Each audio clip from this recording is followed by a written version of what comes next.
Hi everyone, I'm Kai. I'm the MC for tonight, and I'm very excited about this talk personally also, since I'm a PIBBSS alum from 2022 and also doing my PhD in neuroscience right now. I'll start off with like a few admin notes before introducing Konrad and then just letting him take it away. So the first note is just kind of about timing. This is, I mean, you've all done this before. The talks will go usually like around 1 hour, and then we'll have kind of an open-ended, fairly long Q&A discussion session at the end. Konrad, of course, yeah, we're flexible if you want to go a bit longer or a bit shorter in either directions. Regarding questions, Konrad, one other quick question here. Do you prefer questions all at the end, or do you want to have like some questions in between? I love questions during it. Okay, great. I'll try and keep the chat open, but hold on, it's not coming into the chat. So the slide prompt is like Zoom while you're presenting is really bad at showing you its windows. Like it hides the mouse cursor. So so if questions come in, which I very much encourage, it would be great, Kai, if you could just repeat them for me. Great. Yes, that works. So participants can both kind of like write questions in the Q&A, in which case like you can also like upvote and downvote other people's questions. So there perhaps I would give them like maybe some time to kind of like see if they get like some upvotes, or you can raise your hand if you want to kind of like speak straight away. And in that case, maybe in either case, if there's a hand, then I'll immediately call on you. If you write a question in the chat, then depending on how like urgent it seems, if it's like a comprehension question or discussion, bring it in as well. And then otherwise, yeah, we'll have kind of like the same procedure in the end. And yeah, so don't forget the raise hand option if you want to kind of like speak yourself or post something kind of like immediately. And yeah, that's just about it. So thank you all for coming. And Konrad, thank you so much for joining us. I'll start off with a quick introduction. Konrad Paul Körding is a German neuroscience professor at the University of Pennsylvania and a co-founder of Neuromatch. He is known for his contributions to the fields of motor control, neural data methods, and computational neuroscience, as well as his advocacy and contribution to open science and scientific rigor. And he'll be speaking today not about interpretability of brains and neural networks, but about causality in brains. So, Konrad, the floor is yours. Wonderful. Thanks so much for having me there. I also, if people want to talk about interpretability, understandability, I'll be happy to come back to that later on in the discussion. The way I understand it is we'll have plenty of time to go through any kind of discussion. Great, let's dive right in. So the first thing is I want to convince you how important causality is. And it's rather obvious, but I always try to emphasize that. So the first thing is, why do we care about causality? Well, life is about causality. So what is the thing that we want out of data? Well, kind of a way for us to lead life better. Like for us and our friends and our families, we care about making the world like better. And making the world better means figuring out which things will have that influence. And that's fundamentally a causal question. Because life is about causality, there's a lot of things that derive from that. For example, understanding is about causality. If I tell you how something works and the description is not causal, you will be very unhappy with it. In fact, if I give you a description that is not causal, you will often repeat it as if it was causal. And you can see that with journalists. Not like scientists are like, yeah, people that are rich also like take more vitamins or something. And the journalist will immediately jump to vitamins make you rich. So there's always this confusion. The second one is, as a specific form of arguably understanding, simulation is also about causality. If there's a system that I want to simulate, I need to know how it works on the inside. Otherwise, the simulation won't have fidelity to the real world. And then you can say fixing things is about causality. Like I'm a brain scientist. We're very much interested in what can we do to brains to kind of like cure problems. It's all about how can we do the things that make it better instead of doing the things that are correlated with it being better. So we fundamentally care about causality. Now, I briefly want to, I hear there's some people interested in philosophical aspects of this thing. Causality is weird if you think about it. At least to me, causality is really weird because if we zoom all the way in at the quantum end, like physics is characterized by a weird lack of causality. Like it's not like this thing makes this thing happen, which makes this thing happen. It's more like there's this distribution that contains all of them. And so if you zoom all the way in to the microscopic, causality makes preciously little sense. And if you zoom out all the way, I mean, like, look, everything has gravity on everything else. It kind of causality is a really weird and useless principle. And yet, for us humans, causality is just so profoundly useful. And like every story ever told is about causality. The way we think about what we should be doing to achieve our goals is about causality. How does that make sense in a world where at the tiny end and at the big end, causality isn't even a useful concept? And there I would say that causality is a specific property of the niche in which we humans live. The world where we live, namely, has a particularly sparse causal structure. And some of you may know that my thinking is colored by Bayesian statistics. Before deep learning was the thing in machine learning, Bayesian models were the thing. And in those models, how you think about the world is particularly salient. And we can say the world in which we live is very sparse. It has sparse causal structure. There's the hunter and the hunted. There exists millions of animals, but at any given point of time, a hunter will be confronted with one of them. So their relations are super sparse. The world is filled with millions of things, but the things that I eat is a very, very small subset about it. The things that can give shelter, buttons that turn and off lights, coffee that kind of makes me happy, as we discussed earlier. The world in which we live is of the nature that our sparse interactions, our interactions with things, our potential interactions with things are super, super sparse. For example, if you look at human tools, not like I have a screwdriver, there's a screw. The screwdriver goes with the screw. It doesn't go with all the other billions of things in the world. It just goes with the screw. And not only that, but as society moves on, we build our tools so that they become sparser and sparser. Not like initially with a given rock, there were a whole bunch of things we could do with that rock. Now we have real specialization of our tools. And human society is pretty sparse. Like there's a small number of people that we talk to. There's a small set of ideas, and ideas in a very narrow, sparse way relate to one another. So human society is sparse, and it's getting more sparse. People are talking with a smaller and smaller set of people. So we live in a world of sparse causality. Living in a world of sparse causality makes thinking much easier because basically, just like in chess, there's only a small number of paths, of causal paths that I need to consider for my ideas. And now there's this thing. We live in this world that we chose to be sparse, that we designed to be sparse in causality. And because we therefore so strongly expect that, we start believing in causality or in sparse causal structure where we shouldn't. Okay. Great. We have one question in the chat that I think it probably makes sense to address here. How would Wonderful. you operationalize or formalize the notion of sparsity in the general sense?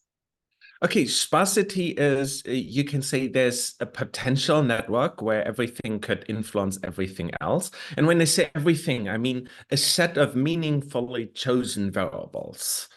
And sparseness now means, and now you can say, these variables influence one another. No, my coffee influences me. My coffee doesn't influence you. In theory, there could be worlds where my coffee influences you, but the fact that my coffee only influences me makes thinking about coffee and what I should be having much easier. So sparseness just means that out of that network of potential interactions, most of them don't exist. No, I hope that that's a satisfactory answer. Now, like in reality, you can say them that does not exist is like a very slight approximation. Now, you can say me telling my friend something has a very strong effect on them and has almost no effect on anyone else. But in reality, by me talking with them, like we move and there's like our gravity changes and something. So in principle, there's like a little bit of a smear of like very, very weak causal interactions that is not sparse. But the idea is that the assumption of basically replacing that set of everything influences everything else with a very, very, very tiny subset of them leads to very good approximations to what's actually happening in reality. And so therefore we can kind of plan along the paths of sparse causal interactions instead of having to kind of plan in a whole world simulation where anything can happen. Okay, wonderful. So that's how I define sparse causal structure. And basically, to just reiterate what is so important about it, the benefits of causality come from it being so sparse. Now, if causality wasn't sparse, then all we could do is kind of like fit an overall world model of everything influencing everything else, and we could never get there. By it being very sparse, it means that the thought structures we need to succeed in this world can be very much compressed and communicated. Now, because there's only a small number of them that matter, I can kind of explain them to you, and I can communicate it as a society, and I can learn it from text data if I'm an LLM. Wonderful. So now I want to, so this is kind of like the justification. Why are we thinking about causality? Because A, that's how the world is. And B, we believe that in the world of causality, things are very sparse. And if things are very sparse, they're compressible, they're learnable. They kind of give us all the things that as machine learning people, AI people, we want. So next, what I want to do is produce a little bit of intuition for causality. The reason why I want to do that is I believe there's a mismatch, and I explain that based on the way we design our causal sparse structures in society. I believe that we are fundamentally bias towards expecting sparse causal structure, very sparse causal structure, and very small system or like systems that are very sparse, systems that are very small, are fundamentally different when it comes to the relation of correlation and causation to the systems that are big. And I want to just step you through like the trivialist problem to give you an example of that. So let's say we set up the easiest dynamical system. You could think about it as a bunch of neurons interacting with one another, but it could just be anything. So, and we describe the state of that system as xt, which evolves over time, of course.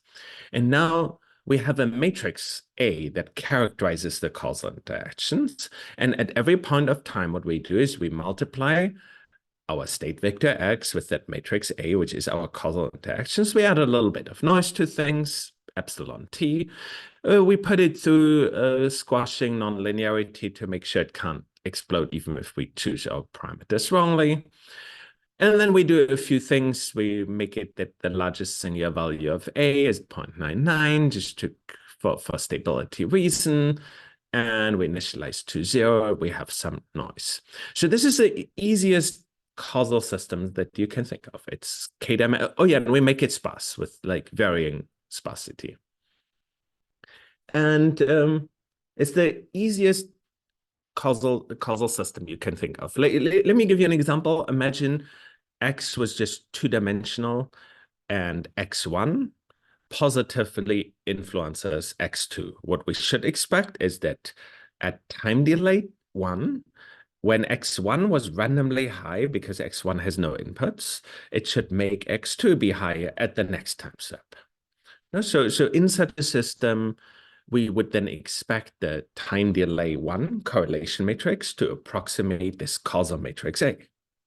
And for the kind of causal systems that us humans think through, and I encourage all of you to think of systems like that, it turns out that correlation and causation is very similar. And also for people who like to step through the code of that, it's all available on Neuromatch Academy. It's part of the network Causality Day. So if anyone wants to check it out, I highly recommend you look at that. So here we have now a small system. On the top, you see the matrix A, how we designed it, was chosen to be a sparse causal system. And at the bottom, you have the delay 1 correlation matrix. A lot of neuroscientists look at things like this to try and find out how systems causally work. And what you see here is correlation and causation are very similar. And whenever I try to take a system that I kind of believe in, and I write it down, and I try to simulate it in my head, correlation and causation are very similar. And I think that that is driving this illusion that correlation and causation is the same. But let's be clear about it. In a lot of, if we are in a world that is so sparse in terms of causal interactions that kind of we can approximate it by a very small system, correlation actually usually is causation. And so no, so let's say I'm mean to some people, and then their friends are mean to me. It's a small causal system, and correlation there is very much causation. Like kind of like I'm mean to them, they tell their friends. It's very much understandable in terms of sparse causal interactions, and in that case, it is a really good correlation, is a really good approximation to causation. Now, we take the same dynamical system. Now, we don't change anything about the math here. But now we just make it big. We go from 10 to 100. Now, that effectively makes the system much less sparse, to be clear about it. No, because even if every one of them only goes to a small subset of others, ultimately, if I consider like length 2, length 3, length 4 steps, kind of everything goes to everything else. Yes. We have a quick clarification question. So in these matrices, everything is 0 except for the red squares, which are 1 essentially. Is that right? That's right. And I think it's like a 10% fill rate. Great. Thank you. Wonderful. Great question and very important. So here we have that big system, and in this big system, size 100. No, it's not big relative to a brain. So your brain is an 86 billion dimensional system, but it's big relative to the kind of stuff that like easily fits into Konrad's brain. And if we're in that big system, the correlation matrix has almost nothing to do with the causal matrix. And we can quantify that on the x-axis. You see the number of the dimensionality of that vector x, the number of neurons, if you want. On the y-axis, you see the delay 1 correlation coefficient, the average one across all of them. And what we can see is the number of neurons increases as the systems get bigger. Correlation and causation stop being even related to one another. And that is interesting. Like if the system is so small that it fits into like my little brain, correlation is causation. And as soon as it's bigger than what fits into my brain, it basically becomes entirely unrelated to one another. So that I think is very much the in the real world. Like if we go to medicine, you're influenced by so many factors. If you go into the economy, you're influenced by so many factors. So as soon as we leave that niche where like human regular behavior unfolds, systems get to be big, systems get to be non-sparse, correlation and causation cease being related to one another, and that's a real problem. We can mathematically understand the nature and size of what's going to happen. So if we look at pairwise variables, like does X influence Why? How much does it influence it? We can say we might be in a situation like that where we can say y actually depends on a set of variables xi that we actually x that we actually record from, and a set of variables z that are omitted that we don't have. And noise, u. For some reason, that subfield loves u. Now we can look at that. What's our estimate? Well, the good thing is that the expected value of the causal interaction is the actual causal influence, beta. But then we have this bias term, which is x prime x to the -1, the correlation, the autocorrelation matrix, times the expected value of x prime z. So every variable that we don't observe acts as if it was a variable that we do observe, and it's just added as a bias into that. What does that mean? It means that if we have a small number of variables that we are missing, and these variables have a relatively small influence, delta is the influence of those variables, then correlation is causation. And if we have a very large number of variables that we don't record from and their influence is big, we will be very strongly biased. If you think about this in terms of neuroscience, we currently record from order 1,000 neurons, maybe 10,000 neurons if we're really heroic. And that means that we have 86 billion minus a couple of thousand dimensions that are unobserved. There's no reason why these variables would be less important than the variables that we do record from, which means that in principle, we are arbitrarily biased. So the correlations that we usually measure aren't even indicative about how brains actually work. And this is just to kind of highlight correlations everywhere between neurons. Now, that's at some level the problem that we have in neuroscience. You know, like we want to get at causality, and maybe like for people who don't come from neuroscience, neuroscience has a peculiar problem.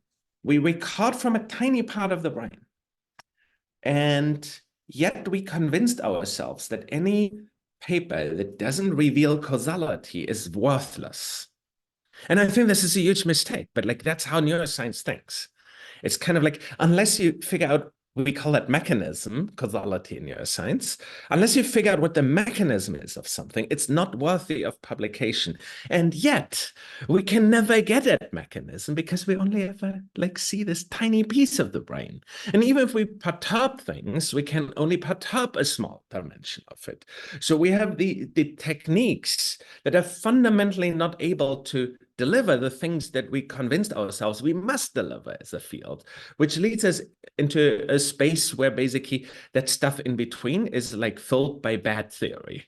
And bad theory or good theory can't fill that space. Basically, if you have this low dimensional projection of a dynamical system, there is no way of solving the inverse problem and telling you what's the causal chain that gets you there, which is a real deep problem in neuroscience. But you can say, so neuroscientists want to get at causality, but also people in machine learning want to get at causality. Why? If you get at causality, you can generalize better. Why? Because the world changes, the covariates change. We always move from past data into out of domain data into the future is different than the past. If we could describe the world in terms of causal chains and causal relationships, we expect that the causes in the world stay relatively constant relative to other covariates like locations of objects and so forth, whereas the powers that objects have, the causal powers remain constant. So in that sense, we could generalize better because we could exploit that the sparseness of the causal graph. We could learn faster, generalize better because we'd have a smaller number of parameters.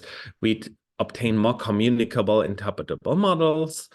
Arguably, humans would be able to understand the models that we have better.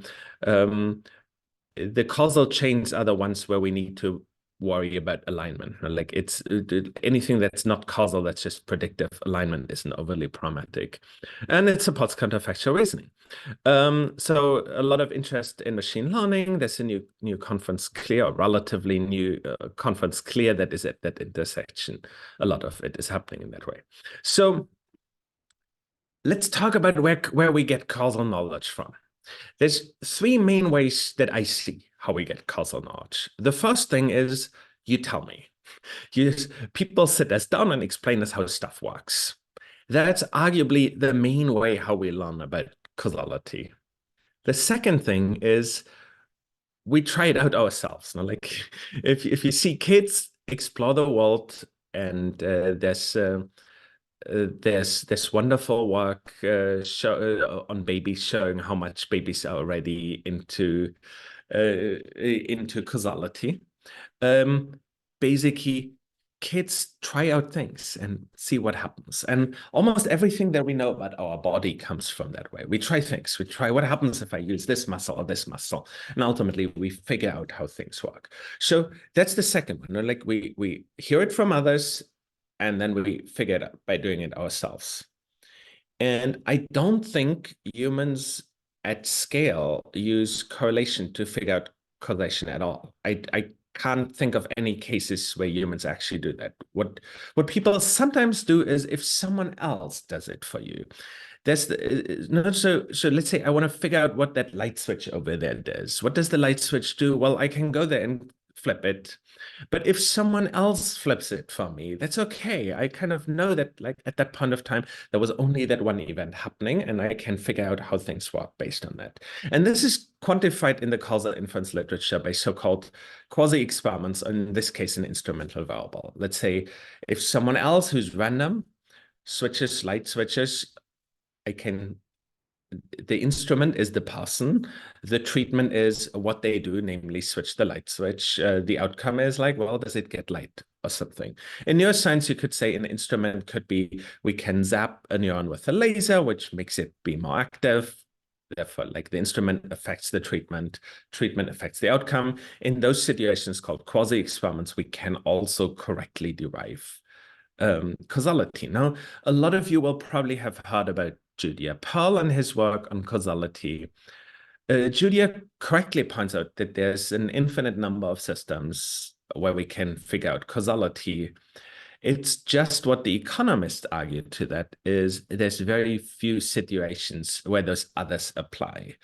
Whereas the either I randomly try out things or I kind of rely on the universe randomly trying out things is the space that often happens and is actionable. Just briefly, if we have this situation where something else that you don't control, an instrument, affects your treatment, if it's true that, so you need an assumption, which is that that instrument, the person walking in here, doesn't already know about like, oh, the light's going to come on in 3 seconds, 3, 2, 1, and push the button at the same time where the light comes on. In such worlds where instruments relate to outcomes, we can directly relate to outcomes. We can basically not figure out what causality is, and that's something that we call in causal inference the exclusion restriction. Now, if that's true, then the estimate is unbiased. So here we have an effect that is size 2. We have estimates in orange around it. If we just do regression, assuming correlation is causation, we will be biased. As I told you earlier, through the omitted variable bias equation, we might be arbitrarily biased and will be unbiased. We will have more variance. The whole idea of almost everything in causal inference is we are giving up on statistical power and in return get causal validity. And if it's violated, that assumption isn't true, then you will be even more biased and your estimates will be really bad. And for people interested in playing with those ideas, Tony Leo did like a couple of wonderful tutorials on it that you can find with this code here. Good. So far, kind of what I wanted to bring across is a causality. Why I think we are often wrong about thinking about causality, and the 3 main modes with which I think we're learning about causality. And I'll maybe be adding a 4th in a few slides that is slightly different. And keep with me for the moment. So let me first argue that we can do causal experiments in neuroscience just not on the mice where people currently try it. So here we have C. elegans. C. elegans is a really simple worm. It has all 1,000 cells. It has about 300 neurons. And with that tiny nervous system, it can do most things that you and me can do. Like it looks for food, it looks for mates, it avoids predators. It has a pretty rich life with all the things you'd be thinking. It even like does foraging theory to decide if it should eat here or if it should go somewhere and see if there's something better somewhere else to eat. It's remarkably sophisticated. Um, Now, if I were to write a causally correct simulation of C. elegans, what would I wish to get out of that? Well, three things. The first thing is I want to be able to predict what every neuron does. I want to predict what all the neurons do together, and I want to predict behavior. Importantly, I want all three of them in response to any possible stimulation, or like stimulation behaviorally. Oh, look, here's like a few new bacteria. Stimulation electrophysiologically, where you can say electrical current or maybe optical stimulation, and stimulation yeah, stimulation at all those levels. And what would I want the model to do? I want the model to be able to predict what will happen in a stimulation perturbation situation that was not used for model fitting. Like we need OOD performance if we want to produce anything meaningful. There's three layers where we can think about it. We can think about it at the overall system, where we can say we have data where we do perturbations, and we can use the data to fit a network model. We can use the model to improve data generation by basically trying to produce stimulation that is most meaningful. And then we can say we can think about it at the level of individual neurons, where we can fit neuron models to it. And we can think about it at the level of the molecules. So let's talk a little bit about the paths that we can produce to produce meaningful simulations. So what neuroscientists arguably currently do is, and I love the example, and I used it for a couple of projects already, of the microprocessor. Why is the microprocessor good? It's kind of complex.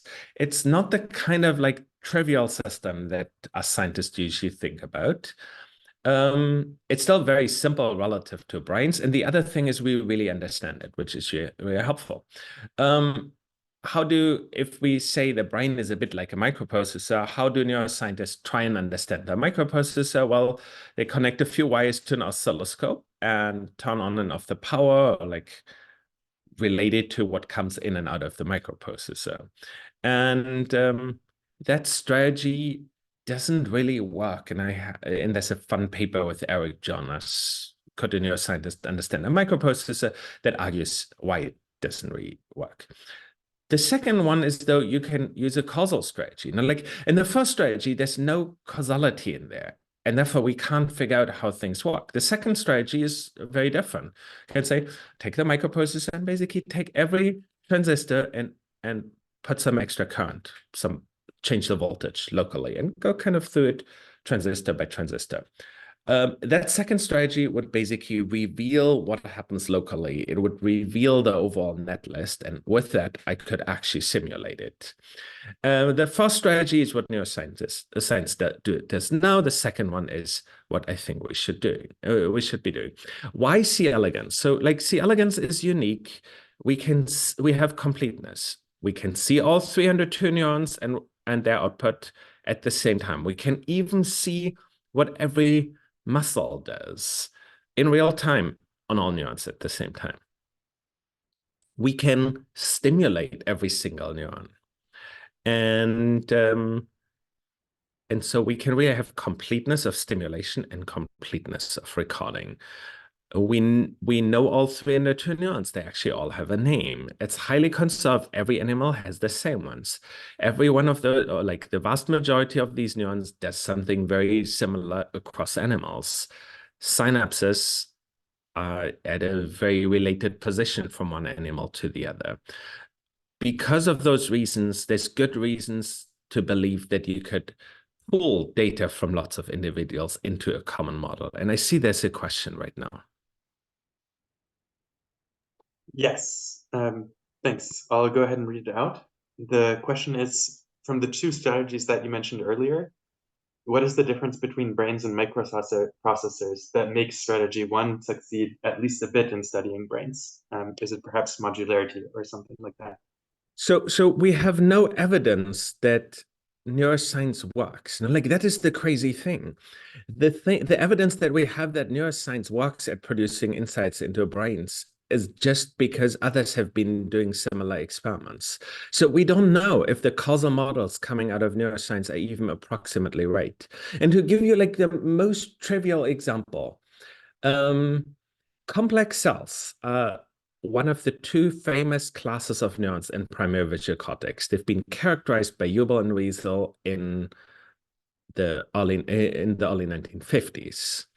A complex cell will be very active if you show like a little line, and they don't care much if you move the line a little bit, but they care a lot if you rotate the line. It's a classical cell type. People have been asking why complex cells do what they do since 1950s. And we still don't know if the fact that they're invariant like that. No, that could be because you have multiple cells that detect lines and they're all being added up together, like with an OR element. Or it could be that we have all the complex cells that just mutually excite one another. And there's a whole host of ideas of how complex cells could be doing it. And we have no idea which one is right. Why not? Because we don't have causal ways of getting at how neurons influence one another. So in that sense, we don't know where neuroscience is. And maybe the theories are good, maybe the theories are not good. Hubel and Wiesel had one theory, which is that basically we have so-called simple cells that are line detectors, and then every complex cell gets input from a bunch of these line detectors. But if you look at complex cells, that's not a good description of what they do. Yes, they get input from a few of those, but they also get input from one another and from higher brain areas and so forth. So we don't have an understanding of even the most obvious, simple building blocks of how things interact with one another. But then if you look at the literature, they kind of talk about like how part of the brain influences another part of the brain, but all the evidence they have is that they're correlated with one another. So there's like fundamentally broken about the logic of neuroscience, and we don't know that it actually works. Great. Thank you so much. We have one more question, which I think fits in well with this discussion.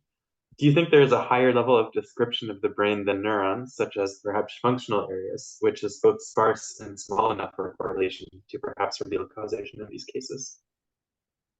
Yes, so there's a long-running hope in neuroscience that there is a language of description that is higher than neurons and lower than the language of thought. Now, like, there's no doubt that like there is a meaningful description of the brain in terms of neurons. Now, you can say the output of every neuron influences every other neuron, and that's one language that we use to describe brains. There's another language that's clearly successful, which is the language of thought. And like, I'm now thinking about where I will have lunch later. And at some level, there is a language of thought that at least we can communicate with one another that feels like it clearly exists. But then there's the idea that there's something in between. But that idea is usually built on a strong specialization idea. Like, what if there was an area that kind of only does faces and only recognizes faces? And kind of like you have that specialization idea. But in a world that learns, it's very hard to think about it. Like how would like my hair's blue? Where would that be stored? Where would that like how would that work in the system? So basically, the idea that there's a mid-level of where we have simplicity is a hope. It's not something for which we have the slightest bit of evidence. So that's the first thing. The second one is I don't think it can work. And here's why. So the set of thoughts, and this a paper that I wrote with Tim Lillicrap, meaning called "What Does It Mean to Understand a Neural Network?" You can say these modules, if we had them, every module would store certain kinds of information. At best, we might hope to know the kind of information that is stored there. But we can't ever hope to get at which information is stored there, because the information that you soak up from your environment is much more than I could communicate to you. You know? Like you're like seeing basically the world as video, millions of bits over time, and like you can't hope to get there. The second one is in distributed systems.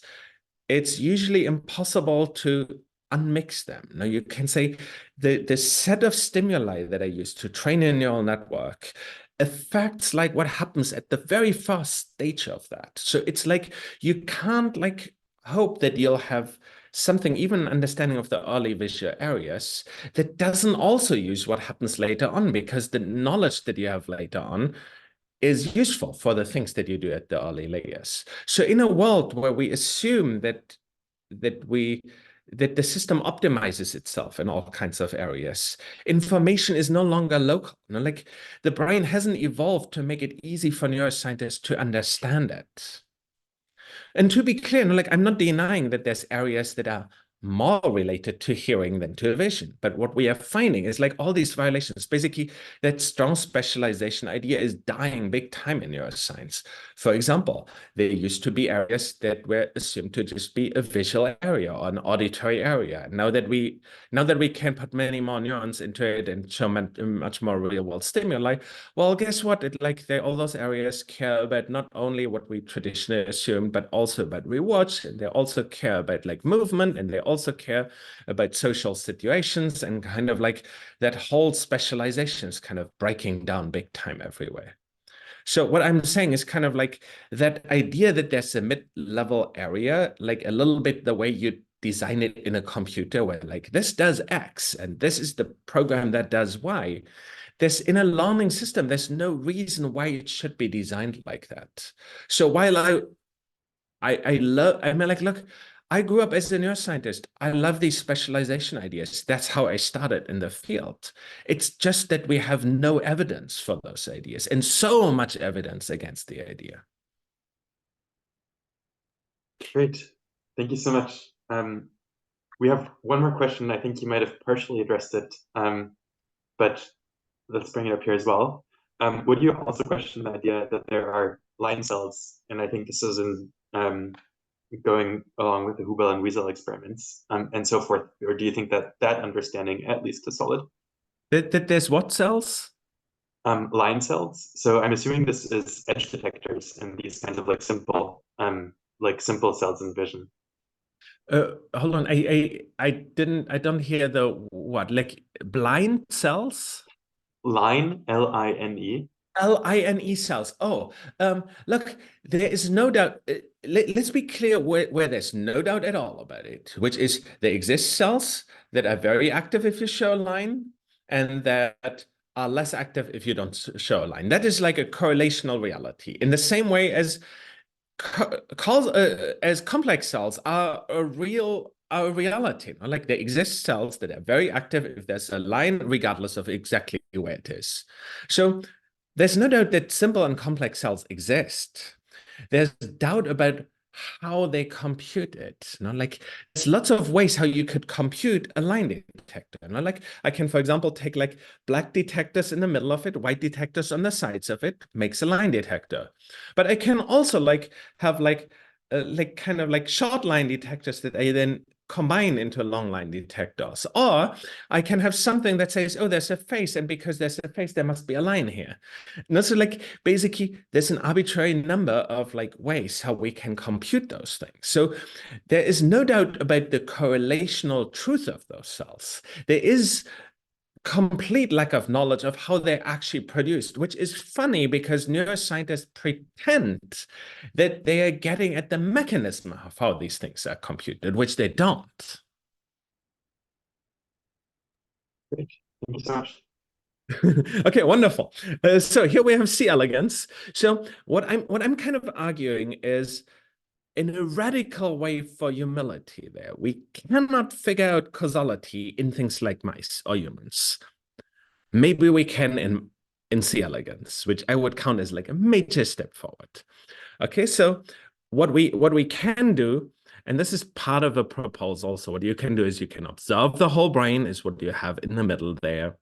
You can, in fact, like quickly get in worm after worm after worm. You can video track the animal while it's moving. You can record from its muscle. You can stimulate anything you want, and you can see how that affects anything else. And you're going to get like the temporal traces here on the right-hand side. This is from Andrew Leifer's lab, who just shows how stimulation has causal effects on other neurons. So you can get all that data. In our simulations, you can figure out relatively well how neurons interact with one another by by having a very large number of stimulations. So this is all simulated data. The data on real data, it looks somewhat similar. What you have is that you need a lot of perturbations and a long recording time to get good approximations of the system. So even if you have just 300 neurons, you need a very long period of time to figure out how they interact with one another. And this is why C. elegans is so wonderful. You can hope that you can take multiple worms. So why is this so problematic? I want to figure out how a neuron influences another neuron, but this all happens in the background of lots of other neurons influencing one another. And therefore, I need to do lots and lots of experiments on that. And I could do it synapse after synapse, in which case, well, there's about 10,000 synapses. I need to do 10,000 experiments, one per synapse. Or alternatively, I can do multiple at the same time, and then I'll have lower statistical power. So either way, you need a very large number of stimulations.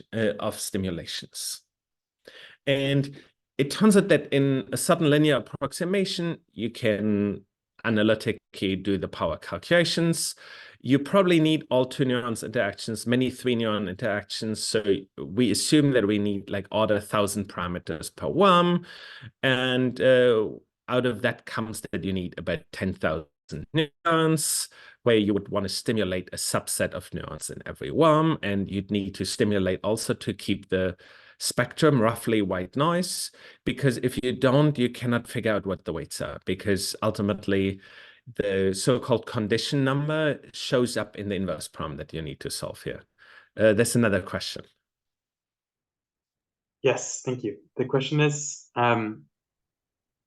what is the point, or like what do we hope to gain from doing these experiments with C. elegans if you would not be able to do this with organisms like humans that we care about? I guess, how can That's we a be sure that great the knowledge question. transfers? And whoever asked that question needs to wait like 10 slides and and there comes the answer. So yes, so basically what we see here and is that if you go through the power calculations, you will need an ungodly amount of stimulation time on C. elegans, think several years of nonstop recording times, and you will need an absolutely astronomical number to like do a mouse. And so what I'm saying, and let me be clear that everyone hears that.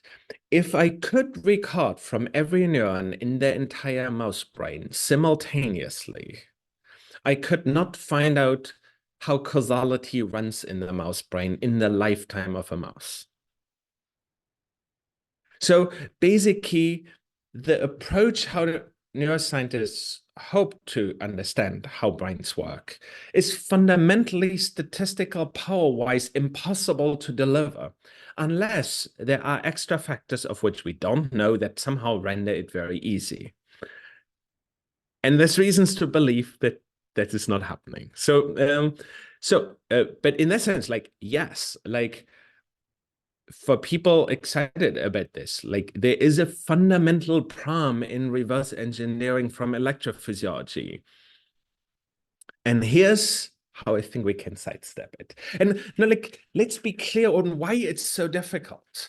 A neuron implements a function that has about 10,000 inputs in cortex of mammals, cortex of human. 10,000 inputs means that you have to identify a 10,000 input function based on recordings. The extra difficult factor is to solve those kinds, no, it's an inverse problem. to solve inverse problems depends on the spectrum of singular values of the natural spectrum of activities. It turns out that in brains, there's certain dimensions that are very high power, and most of them are very low power. And because of that, basically reverse engineering or like solving the inverse problems of what's the weight based on recording becomes basically impossible. But here's what we can do. Where does causality ultimately come from? Now, like if we zoom in all the way, we have a synapse. We have a synapse where there's some molecules on the pre side and some molecules on the post side. Ultimately, the micro component of causality is the opening and closing of ion channels. Now, ion channels are molecules, and we're getting really, really good at identifying molecules. So the idea is now, give me a molecular annotated connectome. Now, like connectomes, we had like EM connectomes where you take, where you can basically reconstruct the 3D shape of all neurons in something like C. elegans up to the level where you kind of see every single synapse in really good resolution. The problem is you don't see the molecules. And without molecules, it's very hard to know what's happening. Like you have a synapse, you know, that the two neurons contact one another. Do they excite one another? Do they inhibit one another? Well, maybe we can get that. Are they really strong? Are they like a lot of ion channels here? Or are there few? Are they those ion channels or those other ion channels? We don't know any of those things. So the hope here is that if we would also see all the molecules there, we should be able to kind of do a much better job at getting at microcausality based on data. So the idea here is take the worms, you expand them. Let's say you blow them up by factor 20. So out of like the 1 millimeter long worm becomes like a 2 centimeter long big worm. And then you can use, at that level, you can use antibody after antibody to basically identify the molecules that are in there. And there's already the possibility to like get that in situ sequencing, all those good things. And now the idea is, if you give me all the molecules, can I figure out what causality is? And that brings me to like one last approach to causality. I told you in the beginning, there's three obvious ways of how we get at causality. Someone tells me, I try things, or someone else tries things. And what I'm now saying is I think this is just to produce supervised data, to convert causality into a supervised machine learning problem. So here's supervised learning, like you know what the inputs are and you know what the true outputs are, and then you take a training set and you have a model that gets to predict what the output will be based on the input. Where do today's causal inference algorithms come from? Well, we have like people that are into causal inference and they're really clever and they know a lot of domain knowledge and they build that all into an algorithm. And then the algorithm uses data to tell you if there's a causal relationship or not, or what's the nature of the causal relationship. But we don't need to go through those human experts. And it turns out that those humans experts are usually not very good. People who know about the bitter lesson, this is an example of it. Basically, humans are always beat by more data, and we can exploit that in this case. So now imagine we don't just take one causal inference problem, but we have lots of them. Now, like I want to know what synapse 17 does, what synapse 7000 does. And I can, without problems, like take a relatively small number of synapses, say 1 million of them, and characterize what the microcausality is that they have. And then you can say, I can take that 1 million and learn out of an algorithm that no longer needs to use like clean causal data. It can use anything at once, including which molecules are there, how things look like, how things change over time. Like kind of it can use all the information at once, as long as the information about causality is there. Now, so you can say the idea here is I want to take lots of causal problems to learn how to solve causal problems. It's a meta-learning strategy. And we go back to the microprocessor. We know causality. It's easy to find out about it. So here's what the causal inference problem is. I give you two wires. I'm like, here's a wire, here's a wire. Tell me if this transistor here influences that transistor in a direct or like in a relatively direct way. What you have on the top is two transistors where the first one actually influences the other one. In the second one, we have a transistor that does not actually influence the other transistor. So in principle, you could come up with ideas, no, maybe like Granger causality, maybe something like that by humans that could tell you what causality is. But alternatively, you can learn that. So you use perturbations to define causality. So you can look at the average effect of lesioning one transistor versus another one, and you define this as like ground truth causality of a transistor. And you train on half of the transistors and you test on the other half of the transistor, minimizing the overlay that you have. And then you use an absolute standard transformer architecture. Like you basically take these inputs, you tokenize it, put it into like put it into a transformer, and you're just, I want you give us criterion. I want you to correctly predict what the actual causal effect is of basically lesioning a transistor, like adding extra current into that. You train on half, you test on the other half, and you see it works great. You have the transformer in blue at the top, other neural networks equally do well. And if you take the things designed by humans, like mutual information, which is popular, correlation, Granger causality, human experts often use it. It does much, much worse. Yes. We have a question. What's the difference between this approach to learning causal structure and dynamic causal modeling, which has been used to find causality between brain regions? Yes. So dynamic causal modeling is exactly that human-produced method where you write down a model, and specifically, it's a framework. It's not one model. Dynamic causal modeling assumes a given interaction model and basically fits it to the data. What we do here is we learn what that should be, whereas in dynamic causal modeling, it's something that's being built in and then fit to it. In the same way as Granger causality is something that's built in and fit to it. And what we do is instead we say we boil it down to a meta-learning perspective. So in principle, if dynamic causal modeling was right, our model would be able to learn dynamic causal modeling because the transformer can approximate it very well. That being said, if we add like the dynamic causal models that say Freston's been talking about and we build it in here, it's going to work absolutely hideously, not any better than mutual information or Granger causality. And if anyone wants to prove me wrong, all the data is on GitHub, all the approach here is on GitHub, and we'd be very happy to test that. Great, thank you. We have one more question about this plot, specifically kind of the interpretation. What does it mean to assign an AUC to correlation, for instance? So correlation gives you a continuous variable. You build in this is a binary estimation task. Is there a causal link or is there not a causal link? For correlation to produce an AUC, we produce a threshold. Is the correlation above some value? And then we optimize that, or like we sweep through that threshold. So as that threshold changes, then that gives us the AUC curve. So it basically means there's no way of like choosing a threshold that is good and is good at estimating causality here. Thanks.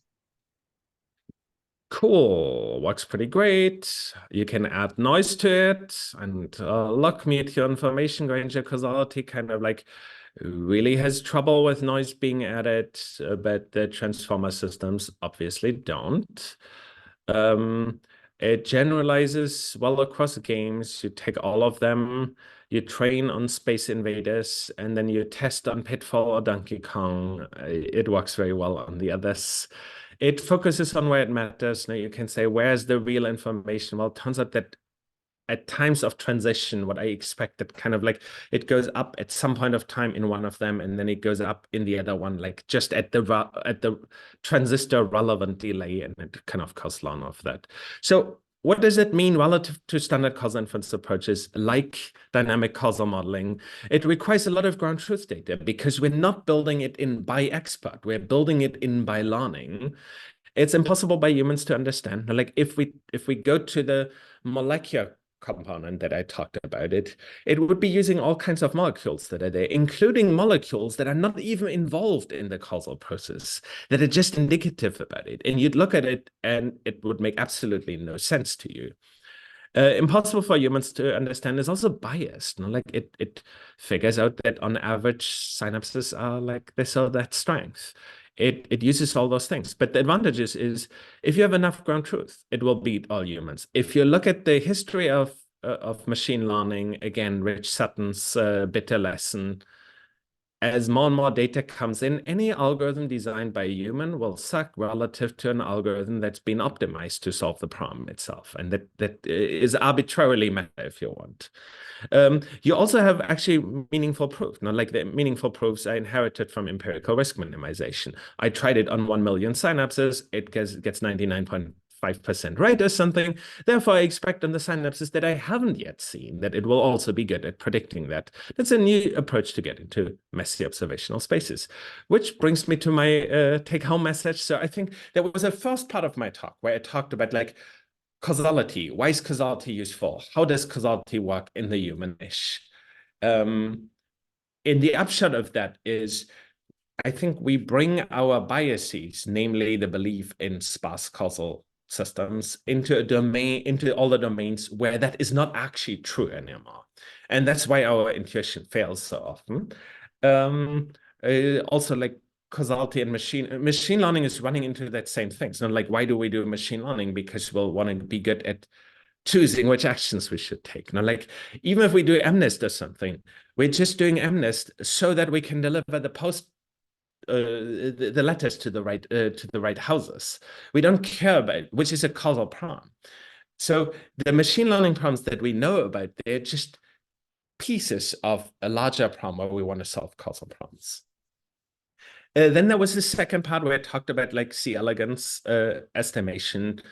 I hope I convinced you that it's a very hard problem to solve the inverse problem of like how does causality flow through those systems. And then lastly, I think I've given you a little bit of the flavor of how I think we can overcome that by getting data that's kind of closer to the causality that we're actually looking for.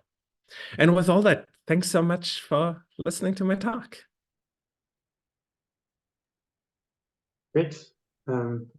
Yeah, thanks so much from all of us. That was a really fascinating overview of the causality in neuroscience and kind of like what are the problems with some of the current methods and possibly also a way forward. We have one new kind of like open question in the chat, so I'll go ahead and post that. Now would be kind of like a bit more open discussion Q&A section. So other participants can also just raise your hands and then speak yourself if you want to ask a question directly. Otherwise, I'll keep kind of moderating the chat. The question is, are we assuming a uniqueness of causality, i.e., how can we be sure that the transformer learns a meaningful causal structure that's generalizable and not just one that works on this set of training data? So I want to push a little on the word meaningful. For me, there exists ground truth in that space. And let me highlight what I mean. My definition of causality is a counterfactual definition of causality, which is if I would go in and I would change the activity of a neuron, say increase the activity of a neuron, how would another neuron change? Or in terms of transistors, if I would increase voltage of this transistors at this point of time, how would the voltage at other transistors change over time? Under that definition, causality simply comes out of random perturbation experiments. So random perturbation is a way towards ground truth causality. It's not about meaning. It's about like, it's a measurable real world entity. It's defined by, as according to Julia Paul, through the do operator, and the do operator ultimately boils down to perturbation. And if I can do random perturbations, then the confounding issues all go away, and under if the experiments are done the right way, they kind of get to be a provably unbiased estimator of the causal effect of that we're looking at. So in that sense, yes, there's a uniqueness about it, which is what is the influence of perturbing, of increasing the activity of something. And in those systems. And that thing, how is it generalizable? Well, like these are real variables. And how is it generalizable? Well, like the generalizability of it is bound to an assumption of constantness. Like we assume that the synapse has a certain influence on the postsynaptic cell. We assume that a drug has a certain effect on a disease. And we will, and I mean, it's a great point that Jacob is making here. We are basically making an assumption that the microscopic causal components of the world, that they persist over time. So, for example, a failure mode of the whole C. elegans idea is if really the nervous system is different every millisecond. And if it is, if the pieces that it's made out of aren't constant in that sense or aren't approximately constant, then we can never find out what they are. But like that is then fundamentally a problem that is not specific to C. elegans or the definition of causality. Great. Thank you. The next question is, so it seems like we can use machine learning to decode a large part of the causal structure, but that decoded structure is still not human understandable. How do we go from this explanation in terms of, or to something more like concepts or abstractions that we understand? Wonderful. And very, very deep, the question. So what does it mean to understand something? Different people use different definitions of the word understand here. There exists a very harmless definition of it, where you can say, if I can simulate it, if I can build it, I understand it. Long tradition, Feynman has been a fan of that definition, as have others. In that sense, C. elegans is totally understandable. In fact, the mouse is totally understandable for all that we care about. Like you get me all the data. It does it in the simulation. It does the same thing that the real mouse does. So in that sense, that type of understandability is clearly, at least in principle, obtainable. Now, like there could be like compute time things. Maybe we need to know where every single atom is. Maybe we need to simulate it on a supercomputer bigger than the universe. But in principle, this is doable.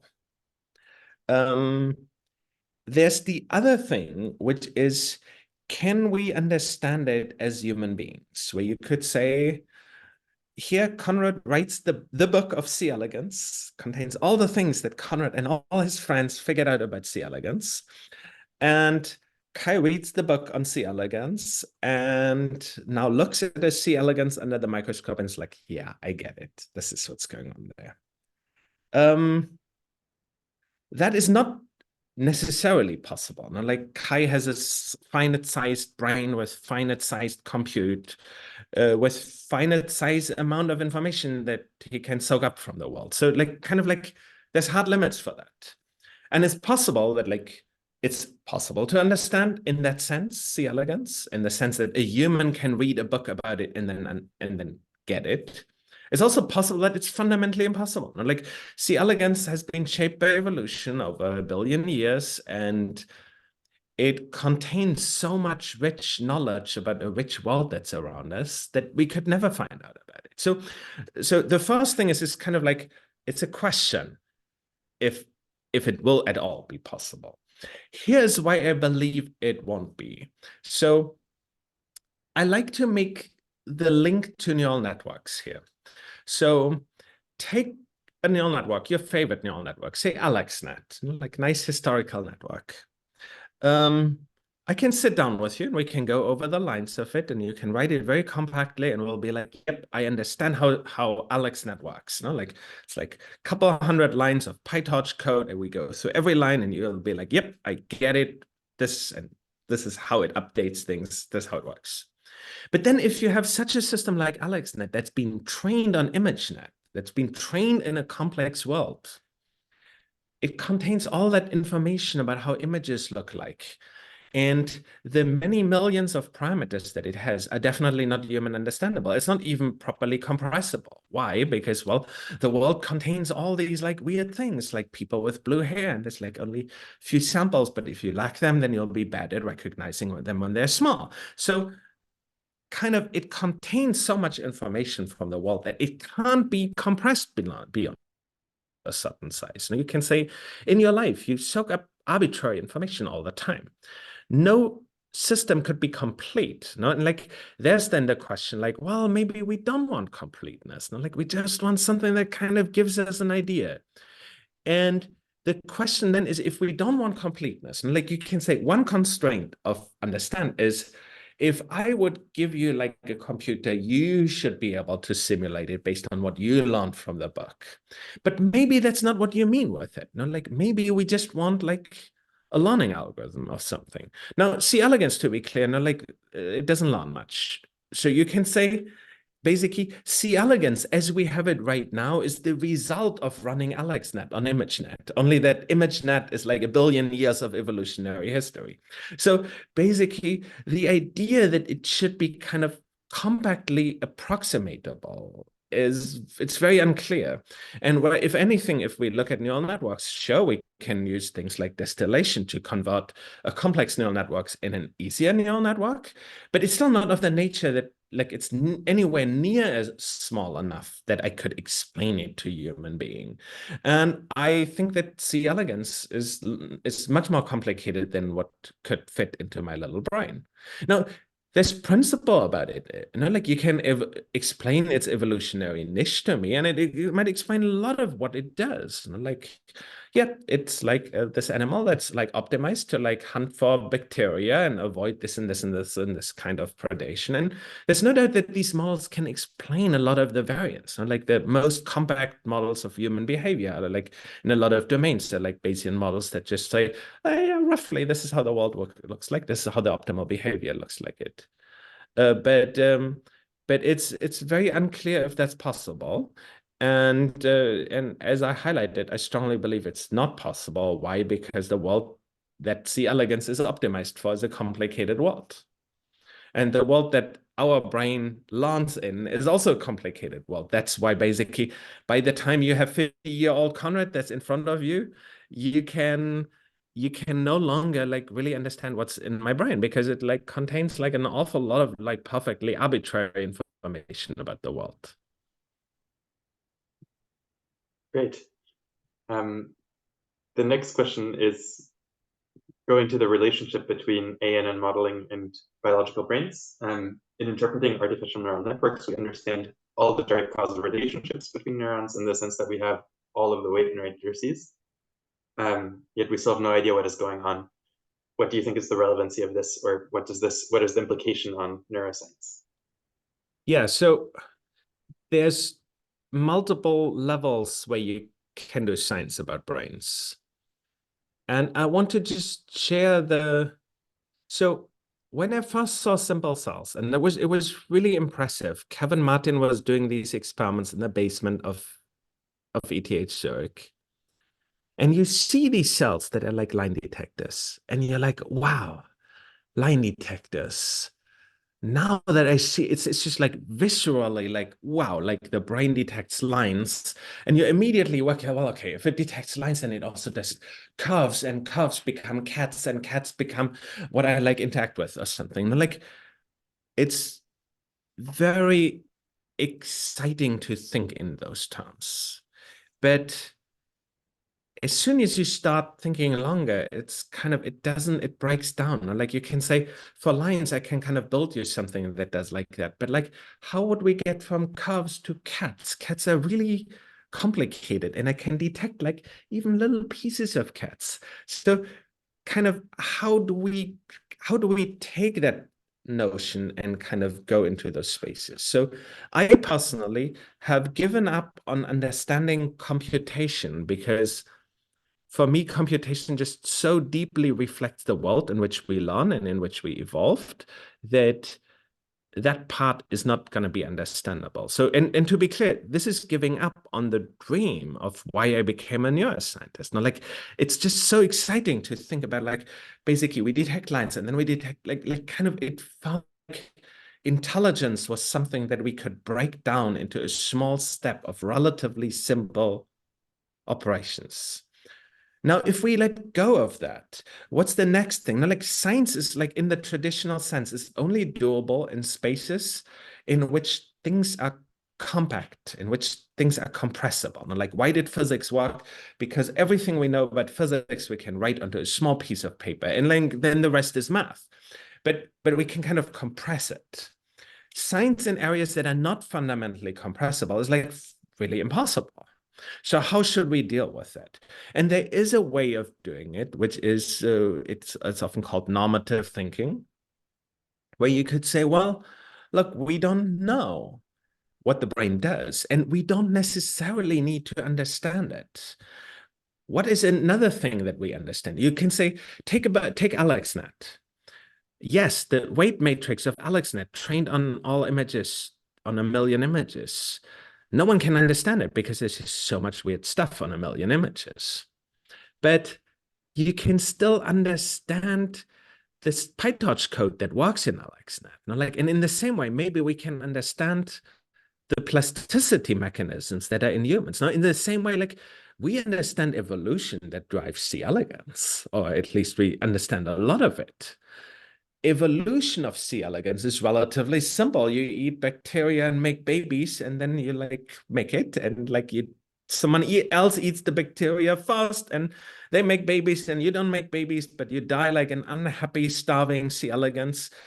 We can kind of like understand the mechanism that gives rise to C. elegans, and we can understand, I believe, the mechanism that gives rise to brains, and that's why together with a lot of people in the neuro AI field, we're kind of asking this question: can we understand brains at kind of running like an optimization process, a bit like gradient descent?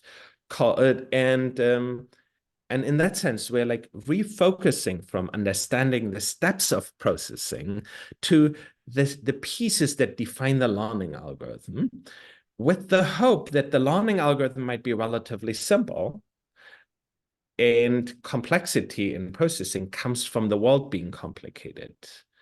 But it's possible that evolution made our learning algorithm also very complicated, in which we will have to fail at that vision. Okay, thank you. We have another question again on relating C. elegans to human neuroscience. Can you perhaps like reiterate how you think the scale-up process would work kind of in theory? Okay, so the scale-up process in theory is the following. We use C. elegans to learn how to translate microcausality, think about one molecule in the membrane of a neuron, into like the causal effect that it has on its downstream neuron. And we then recalibrate that using maybe a million random synapses we take out of neurons, out of humans, to figure out how molecules that we can image in 3D relate to microcausality. And then we do that on the scale of a whole brain, and hopefully be able to simulate humans. Now, let me put numbers on that. Now, like we are at that place where like imaging, molecular imaging is very rapidly getting cheaper. Ultimately, the price is the number of photons that you can afford. You need a very large number of photons. Now let's take a human brain. The human brain is 10 centimeters by 10 centimeters. We'd probably need roughly nanometer resolution, however we'd be doing that. So therefore, we'd be having, okay, help me out here. Like a milli thousand micro is a million. We have like we'd have like roughly 10 to the 8 pixels per direction. So we'd be having 10 to the 24 voxels. I mean, someone correct me if I'm wrong. Maybe we need 100 molecules or something. So we need 10 to the 26 kind of molecular voxel things. We can probably massively compress it at that point of time. But we'd need to like basically run 10 to the 26 voxels to some system. Is that hard? Yeah, it's crazy hard. Is that something that, like, with ongoing exponential progress in both imaging and storage and compute, we might be able to do within the next 10 years? Possibly.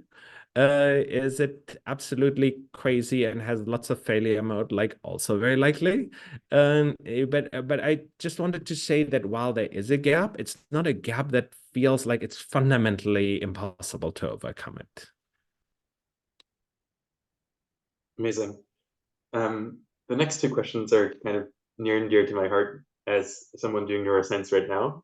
So the first is conditioning on perhaps this pessimism on how understandable the brain is. What do you think neuroscience should focus on? Yeah, so look, I'm not saying neuroscience is impossible. I'm just saying the old dream of it, that we can understand the brain, is basically a bunch of specialized processes that like do like step by step by step by step, making us think. I think that model is dying. Um, Personally, I believe that the complexity in the brain is mostly produced by relatively simple learning algorithms in a very complicated world. So I think as neuroscientists, we should focus away from how you process to how you learn to process like that. Now you can say, like, just learning that there's people with blue hair is like actually important for like low-level vision, because if you see me very far away, really, really small, like knowing that that's a possibility will actually be helpful. So therefore, if you want the the processing that comes out of a learning process in a complicated world produces a very complicated system. Why are we trying to understand that? It's like literally we're trying to understand AlexNet from the weight dump instead of getting at the PyTorch line that we have there. So as a neuroscientist, I think we should focus on plasticity. To which level does plasticity do something like gradient descent? To which level can we understand plasticity? To which level can plasticity be compressed and made compact? Those are the questions that I think we should ask at this point of time. Thank you. The next question is a bit related. What do you see as the pragmatic end goal of systems neuroscience? Oh, If it, pragmatic end goal. I'm not. I wear many different hats, and I think that all of the different hats are intellectually really rewarding. So let me make the point that there's not an end goal. So for example, take traditional neuroscience, where we try to understand kind of maybe what are the important variables that are described by brain regions or neurons. That is valuable. Now you can say, why do we have like simple cells in the beginning? Well, because there's just an awful lot of like variance in like local bars and edges in the world. And therefore representing them is useful. So you can say there is therefore an end goal of like, no, we can't understand all of processing. We can never produce something that's simulatable, but it gives us an idea of what are the big variables that are represented somewhere. And that is an interesting question. It's just not aimed at delivering on like simulatable brains at some level. So that, but like producing the human understandable aspects of processing is interesting to me, and of representations. Um, to me, plasticity is an end goal in and of itself that's very valuable. To me, normative models, why are brains the way they are, roughly, is an end goal in and of itself. So I don't think there's a central goal. No, like simulation is simulation like a valuable end goal. Like, yes, if you tell me you can have like a copy of human life of everything, and it's also in a world where we can simulate brains and we can kind of like, therefore maybe fix brains better because the simulated brains, we can easily do anything we want on it. Like kind of like it's useful. So in that sense, I don't think there is a pragmatic end goal. Now, like, or you could say, maybe all I really want is like a system that, like, on like small cell cultures allows me to try like 1 million drugs to see which drugs are like promising for like clinical trials. That is a valuable end goal. So I don't. I'm like very much not about one pragmatic end goal. I kind of see the beauty in all the subdisciplines of neuroscience. And I think it's dangerous to like think about it as one end goal. The thing is just that we come from a world where people said like producing mechanistic understanding of the brain is the one end goal. That led us stray into a very ugly kind of like, you've all seen those papers, like it shows like some really interesting results. And then comes like some horrible hand waving, which then goes into like a model of how the whole brain works. And you're like, what happened here? And why is this happening? Well, the reason why it's happening is because without that like magical leap, people believe it's not valuable. And I think that that's just for that reason, because they said the pragmatic end goal of systems neuroscience is figuring out the mechanism of something. And so I would be very careful about like going down that route.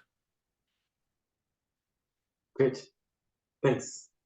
The next question asks us to turn around the direction in some sense and asks, what do you think people doing interpretability of artificial neural networks should focus on, given these lessons about causality and neuroscience? Yes. So I have relatively strong reasons to believe that interpretable AI is impossible. And let me share that way of thinking. Interpretable in the way it's traditional, and let me operationally define interpretability there. The vision of interpretable AI there is that we can build systems that are compact enough that a human can understand their totality. Like, here's the variables, here's the weights they have on it, that are at the same time about as good as like real machine learning.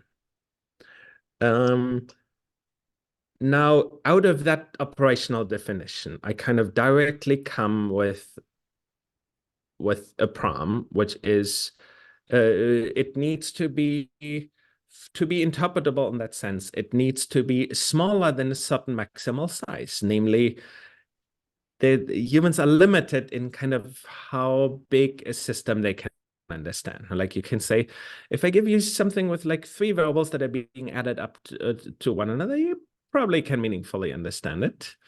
And if I give you something with like 1 million of them, you probably can't, in particular if it's nonlinear. So the question then is, can we build, in principle, machine learning systems that are very small and that are still high performance? And here's why I believe this is impossible. The world is full of weak variables. As I told you, like in the causal networks that we have in the world, as soon as they get big and therefore through multi-step interactions, everything gets correlated with everything else. So if you're in that domain where everything is weakly correlated with everything else, and the variables of interest, none of them are like noiselessly measurable. In such a world, every variable is indicative about the machine learning problem that you want to solve. And that means that if I choose a subset of them, now, like in the real world, like importance of thing, always it looks like a power law, like kind of like it's decreasing, but not maybe very quickly. Because we have this unbelievably large number of variables in the world, like in nonlinearity, so like just like in a way more variables. Because we have so many features in it, if we cut off after a few of the features, we are basically leaving this like very, very, very large number of variables on the table. But in a world where like everything is weakly indicative, this heavy tail, this massive tail of like weak features is still going to carry a lot of relevant information. And out of that, notion comes that we shouldn't expect that we can produce networks that are simultaneously very compact in the sense that a human can interpret them and also very good at the performance that's there. Great. So the next question is, what experimental results do you think would lower your credence that interpretable AI and brain interpretability is impossible? Oh, So, very easy. When it comes to neural networks, if no, we've been playing distillation games for a long time. We've been distilling into trees for like decades. We've been distilling into neural networks for a long period of time. If someone comes and says we use like much better distillation techniques and we can at no loss get an image network to be network to be like less than a kilobyte, or even like just like orders of magnitude better compression than we had before, absolutely that would like lower my confidence for that. Now, like it ultimately boils down to like, can we strongly compress those things? Now, to be fair, there's also ways of how you could render it, make my belief more strong in the impossibility of interpretable AI, which is, for example, if you give me feature sets that where you can show that the features are truly complementary and where the feature set is large and independent of one another. In which case, in those cases, I would be able to get like basically a lower bound on the number of bits that we need to describe something. And in that case, it might become possible to prove that it can't be interpretable. But yeah, it's a great question, Mateusz. You know, like, yeah, success at compression of neural networks. Now, and the same thing for brains. Now, like, if you show me that you can do Konrad in just like 3 lines of code, uh, I would be very impressed. And then the question is also how we think about it. You know, like you can say there exists the compute interpretable version. The compute interpretable version looks like this, where I'm like, I can compress what the neural network or the brain does compactly. There exists the learning compressible version, where you could say maybe a system that, let's say, does gradient descent is understandable if I understand which loss function it runs and how it does gradient descent on it. In that case, kind of like, yeah, AlexNet is totally interpretable. Now, like, we can sit down and go through these lines of code and like, yes, it's a lot of lines of code, but we're gonna get it. And so basically, but that is not what we want in cases where we talk about interpretability, you know, because then it's kind of like an understanding of the data set that is in the AI system that we'll ultimately want to audit, that we want to convince ourselves that it won't be doing bad things to us. great. Thank you.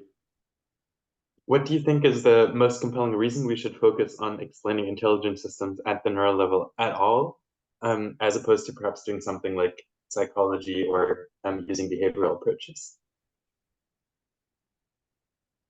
Um, I think my answer is first, we shouldn't focus on the neural level. I think there's like incredible amounts of value at the cognitive level. And in fact, like you can say, if I want to align like superhuman intelligence, it's almost like it will require more thinking about kind of loss functions and in like language of thought more so than about neurons. So that's the first thing. So I don't say we should focus on the neural level. I think the neural level is interesting because we have them. So if you want, like, I'm just curious about how brains work. Even if we had superhuman intelligence, I would still be curious about how brains work. So at some level, like, therefore, like, I think that's a distraction. I'd be still curious about it just because like human suffering is unacceptable. So what can the neural level give us? Like for the time being, it's inspiring research into artificial system. I think the neural level is necessary if we want to relate to like how brains work and how they are affected by diseases. Um, I do think that the psychological way of thinking about humans is rich and describes a lot of data. You know? Like, hello, like humans have like motivations. They have goals and desires, and they will do stuff towards their goals and desires. And describing people's behavior in terms of their goals and desires is like genuinely explaining a lot of data. So like kind of the psychological behavioral approach is useful. Like, and they don't need to compete with one another. We're expecting different answers for them. Like the cognitive approach isn't going to tell us how pieces interact with one another. And neither is the neuroscience approach going to be very useful at describing yourself if you feel happy or sad, or if this was an exciting or boring lecture. It's kind of like not a useful language. And like cognitive science is really good at that. Like for me, this was a useful lecture because I didn't know this and now I know this. Like kind of like, hello, at that level of language of thought, it's useful, and it's much more useful than a description at the neural level. At the same time, if you're wondering if like Konrad sometimes being bored about something could be cured by like just more caffeine, then like at some level, like understanding how caffeine couples into neural systems might be like super useful. Although like we could think about it, how caffeine walks into the cognitive domain, and Konrad will be like, yeah, I'm much less tired now that I had my coffee. So I think all these layers are valuable, and I don't think anyone, or like I don't think the field should focus on one of them, but awareness of it is going to be useful for all levels. Great. Um, we have another question, which is a bit more specific. If I want to ensure that an intelligent system won't act badly in unanticipated ways, so I guess AI or biological, or to suffer or to offer satisfactory explanations for why a system acted one way and not another, is there a reason to expect the neural level of explanation to be informative? That's a great question. I need to think about it a little bit. Let's see.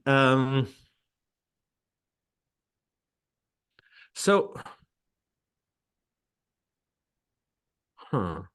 So we want to ensure that it won't be doing something bad in unexpected situations. Now, if you give me a probability distribution to sample unexpected situations from, which is of course a little problematic, then no, like if you give me an oracle that gives me random unexpected situations drawn from like roughly the same distribution that we have, then we can actually make sure that the system won't be doing bad things. Now, like in the ideal world, okay, let's let's take this scenario where badness can totally be ruled out. Like it's the following. All possible situations are drawn from a known and constant distribution of possible situations. And I have access to draws from that situation. Maybe I like just go and give. Now, like imagine we're in that situation where we want to get robots to live with humans worldwide. And what we do is we basically give 10,000 humans cameras that like get quantify the situation that they're in. Out of those, a good number will be surprising. And then you can say, I take the real simulated brain or like maybe an AI system. And I'm like, okay, I just randomly draw 10,000 unsupervised surprising situations, or like every day I take the most surprising situation. Let's make sure that in all those situations, the system would not be doing bad things. And out of that, you can then actually get, out of empirical risk minimization, you can get a proof about basically the probability that it will do something bad is below probability X. That assumes, of course, that all those situations are drawn randomly from a fixed distribution that we can sample. Now, if we're in that OOD situation where basically the world changes, like we can make sure that all the current situations are safe, but we can't make it for the future, then things are more complicated. And then you can say, I want to construct an unanticipated situation so that they are maximally elicitative of bad behavior. And that then leads to like an interesting arms race. But like, yes, those look like, yeah, those are wonderful questions. Amazing. Thank you so much. So we have another one. If I want to extract from a human's brain whether they believe fact X is true or not, or whether they dislike X thing, is there any story in your mind with unlimited measurement of how that might be possible? Oh yeah, absolutely. I take and I sketched it. That was like what the last thought of my talk was about, which is I take lots of people uh, of which I know whether they believe fact X or if they like something, and I produce a very large supervised learning data set of that. And then I take the new thing that is also a thing that they may dislike or that they may do or that they hold to be true or not. And out of that, I could figure it out. No, it's like exactly like Meta-Land, the Meta-Land scenario. I'd go down exactly that route. And unfortunately, let me say one more thing. Unfortunately, this thing that you're sketching, Devon, is like totally unethical and totally becoming possible at the same time. And it's very worrying.